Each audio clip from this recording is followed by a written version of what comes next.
Morning everyone, welcome to Jharkhand live, Jharkhand number 1 YouTube study channel. दोस्तों, आज है 30 जुलाई और हम लोग यहाँ पर आज झारखंड के महत्वपूर्ण करंट अफेयर के क्वेश्चंस देखने वाले हैं।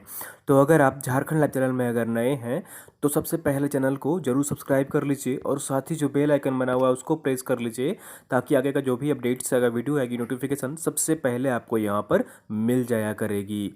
तो दोस्तों, चैनल को जरूर सब्सक्राइब कर लीजिए और डेली मॉर्निंग में यहाँ पर 6 बजे करंट अफेयर्स की वीडियो आती है, तो आप इसे देखा करें और साथ ही साथ आप हमारे टेलीग्राम ग्रुप में भी ज्वाइन कर लीजिए। वीडियो के नीचे आपको डिस्क्रिप्शन में लिंक मिल जाएगी, आप वहां पर क्लिक कर हमारे टेलीग्राम ग्रुप ज्वाइन कर सकते हैं। डेली शाम के 7 बजे वहां पर पीडीएफ जो प्रोवाइड कर दी जाती है, तो पीडीएफ के लिए आप हमारे टेलीग्राम ग्रुप में ज्वाइन कर लीजिए।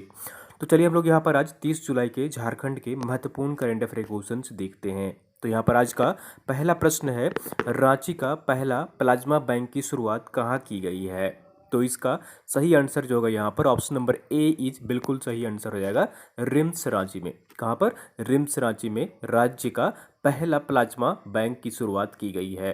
तो ऑप्शन नंबर ए इज बिल्कुल सही आंसर हो जाएगा। चलिए यहाँ पर पूरी डिटेल्स में देख लेते हैं।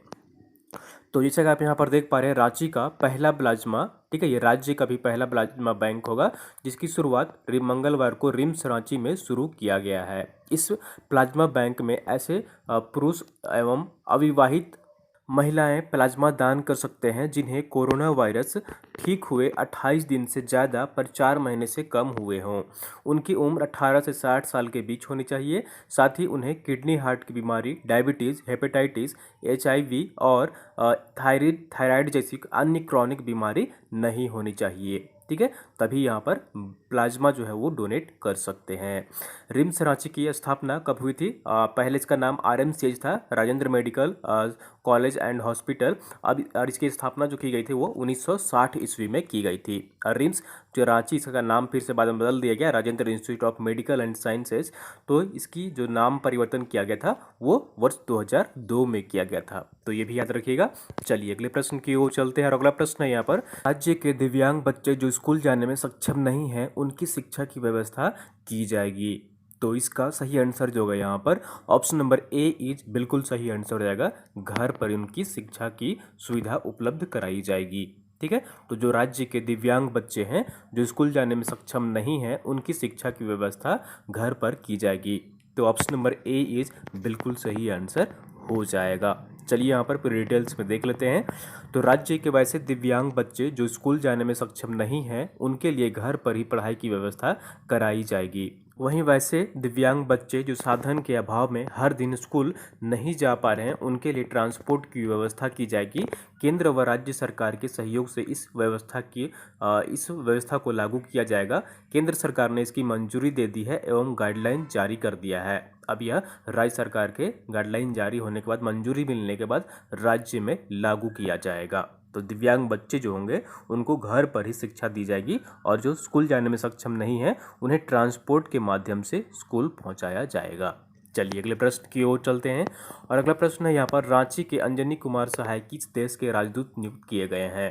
तो इसका सही आंसर जो होगा यहाँ पर ऑप्शन नंबर सी इज बिल्कुल सही आंसर हो जाएगा, ए एवं बी दोनों ही। तो पहले ये माली के नियुक्त किए गए थे, अब इन्हें यहाँ पर मोरिटानिया का देश के नए राजदूत नियुक्त किए गए हैं। तो ऑप्शन नंबर सी इज बिल्कुल सही आंसर हो जाएगा। चलिए यहाँ पर पूरी डिटेल्स में देख लेते हैं। तो रांची के अंजनी कुमार सहाय को अफ्रीकी देश माली के अतिरिक्त मॉरिटानिया में भी भारत का राजदूत बनाया गया है। मॉरिटानिया जो है वो अरबिक कंट्री है, अरब देश है, और यहाँ पर इन्हें जनवरी 2020 में माली का राजदूत नियुक्त किया गया था और अब इन्हें मॉरिटानिया का भी राजदूत नियुक्त किया गया है। तो अब यहाँ पर मॉरिटानिया देश आया है। चलिए इसके बारे में हम लोग यहाँ पर फैक्ट्स देख लेते हैं, यहाँ पर डिटेल्स। तो इसकी राजधानी जो है वो नुआकचोट है और भाषा जो यहाँ पर है वो अरेबिक भाषा यहाँ पर बोली जाती है। प्रेसिडेंट जो यहाँ पर है वो है मोहम्मद ओल्ड गजोइनी और प्राइम मिनिस्टर जो है वो इस्माइली ओल्ड बेडे ओल्ड शेख सिदिया, तो ये है प्राइम मिनिस्टर। और यहाँ की जो करेंसी है इस देश की, मॉरिटानिया की, वो है औगिया, ठीक है। आप यहाँ पर जैसा कि स्पेलिंग देख पा रहे हैं, ठीक है। तो इतना याद रखिएगा फैक्ट यहाँ पर मॉरिटानिया के बारे में। चलिए अगले प्रश्न की ओर चलते हैं और अगला प्रश्न है यहाँ पर, विश्व बाघ दिवस कब मनाया जाता है? विश्व बाघ दिवस कब मनाया जाता है? तो इसका सही आंसर जो होगा यहाँ पर ऑप्शन नंबर सी इज बिल्कुल सही आंसर हो जाएगा। हर वर्ष 29 जुलाई को मनाया जाता है। कब मनाया जाता है? हर वर्ष 29 जुलाई को विश्व बाघ दिवस मनाया जाता है। तो ऑप्शन नंबर सी जो होगा यहाँ पर बिल्कुल सही आंसर हो जाएगा। चलिए यहाँ पर पूरे डिटेल्स में देख लेते हैं झारखंड में बाघों की स्थिति क्या है। तो हर वर्ष 29 जुलाई को विश्व बाघ दिवस मनाया जाता है। चतुर्थ अखिल भारतीय बाघ अनुमान 2018 रिपोर्ट जारी की गई है, जिसके अनुसार झारखंड राज्य के पलामू बाघ रिजर्व में अभ्यारण्य में एक भी बाघ नहीं है। Status of tiger predators and prey in India report for 2018 द्वारा पिछले वर्ष सर्वे की गई थी, जिसके द्वारा यहाँ पर झारखंड में एक भी बाघ नहीं पाया गया था। साथ ही रांची स्थित बिरसा मुंडा जो टाइगर ब्रीडिंग के लिए अनुकूल माना जा रहा है एवं भारत सरकार ने इसको मॉडल चिड़ियाघर बनाने की स्वीकृति दी है। तो ऑप्शन नंबर सी जो होगा बिल्कुल सही आंसर हो जाएगा। 29 जुलाई को विश्व टाइगर दिवस मनाया जाता है और झारखंड के पलामू रिजर्व में बाघ रिजर्व में एक भी बाघ की संख्या नहीं है। पिछले सर्वे में पिछले वर्ष यहाँ पर जो है वो सर्वे किया गया था। चलिए अगले प्रश्न की ओर चलते हैं और अगला प्रश्न है यहाँ पर देश का पहला कबाड़ इस्पात संयंत्र किस उद्योग द्वारा स्थापित किया जाएगा। ठीक है, देश का पहला कबाड़ इस्पात संयंत्र किस उद्योग द्वारा स्थापित किया जाएगा। तो इसका सही आंसर जो होगा यहाँ पर ऑप्शन नंबर ए जो होगा बिल्कुल सही आंसर हो जाएगा। टाटा स्टील द्वारा। किसके द्वारा? टाटा स्टील द्वारा देश का पहला कबाड़ इस्पात संयंत्र स्थापित किया जाएगा। चलिए यहाँ पर पूरे डिटेल्स में देख लेते हैं। तो जैसा कि आप यहाँ पर देख पा रहे हैं टाटा समूह की कंपनी टाटा स्टील ने देश में कबाड़ वाले कच्चे माल पर आधारित पहला इस्पात कारखाना हरियाणा के रोहतक में स्थापित कर रही है। इसकी वार्षिक उत्पादन क्षमता 5 लाख टन होगी। ईएफ तरीके से इस बात की रिसाइकलिंग आज पूरी दुनिया में हो रही है और आने वाले दिनों में यह भारत की सतत आर्थिक वृद्धि के लिए महत्वपूर्ण साबित होगी। ठीक है, तो टाटा स्टील द्वारा देश का पहला कबाड़ इस्पात संयंत्र स्थापित किया जाएगा। अब यहाँ पर टाटा आया है, तो टाटा की जो स्थापना हुई है वो किस वर्ष हुई थी? वो 1907 ईस्वी में हुई थी जमशेद जी टाटा के द्वारा। ठीक है, ये भी याद रखिएगा। और फिलहाल जो चेयरमैन है वो एन चंद्रशेखरन है। ठीक है, कौन है? एन चंद्रशेखरन है जो कि फिलहाल टाटा के चेयरमैन है। अगला प्रश्न यहाँ पर राष्ट्रीय नारी शक्ति महिला संगठन युवा प्रकोष्ठ का राष्ट्रीय अध्यक्ष किसे नियुक्त किया गया है। ठीक है, राष्ट्रीय नारी शक्ति महिला संगठन युवा प्रकोष्ठ का राष्ट्रीय अध्यक्ष किसे नियुक्त किया गया है। तो इसका सही आंसर जो होगा यहाँ पर ऑप्शन नंबर बी जो होगा बिल्कुल सही आंसर हो जाएगा। सुनीता शर्मा को। किनको? सुनीता शर्मा को राष्ट्रीय नारी शक्ति महिला संगठन युवा प्रकोष्ठ का राष्ट्रीय अध्यक्ष नियुक्त किया गया है। चलिए यहाँ पर पूरी डिटेल्स में देख लेते हैं।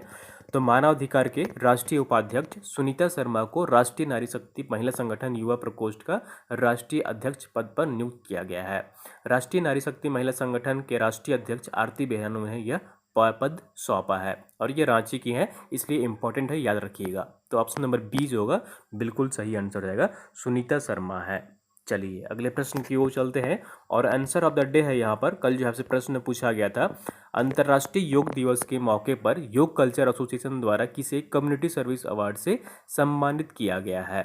तो इसका सही आंसर जो होगा यहाँ पर ऑप्शन नंबर बी जो होगा बिल्कुल सही आंसर हो जाएगा, इंद्रजीत चक्रवर्ती को। और आप लोगों ने मैक्सिमम लोग इसका सही आंसर कमेंट किए थे, जैसा कि मैं कमेंट बॉक्स में देख पा रहा था। तो अंतर्राष्ट्रीय योग दिवस के मौके पर योग कल्चर एसोसिएशन द्वारा कम्युनिटी सर्विस अवार्ड से इंद्रजीत चक्रवर्ती को सम्मानित किया गया है। ऑप्शन नंबर बी इज बिल्कुल सही आंसर हो जाएगा। ठीक है, तो किन्हें सम्मानित किया गया है? ये रांची योग कल्चर के इंद्रजीत चक्रवर्ती को अंतर्राष्ट्रीय योग दिवस के मौके पर योग प्लेयर एसोसिएशन द्वारा आयोजित कम्युनिटी सर्विस अवार्ड से सम्मानित किया गया है।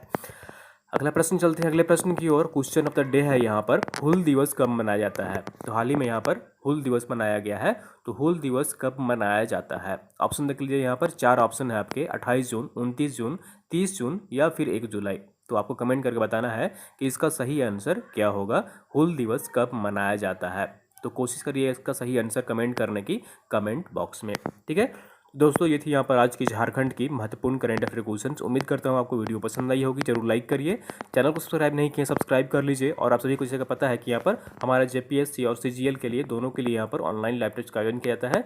जेपीएससी के लिए 20 रुपये पेमेंट करना होगा आपको यहाँ पर, सीजीएल के लिए 10 रुपया। जेपीएससी में पेपर 1 और पेपर 2 दोनों ही यहाँ पर होते हैं, तो इसलिए आप यहाँ पर भुगतान कर इस नंबर पर फ़ोनपे, पेटीएम, गूगल पे के माध्यम से और उसका स्क्रीनशॉट इस नंबर पर व्हाट्सएप में सेंड करेंगे और इस तरह से आप यहाँ पर ऑनलाइन लाइव टेस्ट से जुड़ सकते हैं।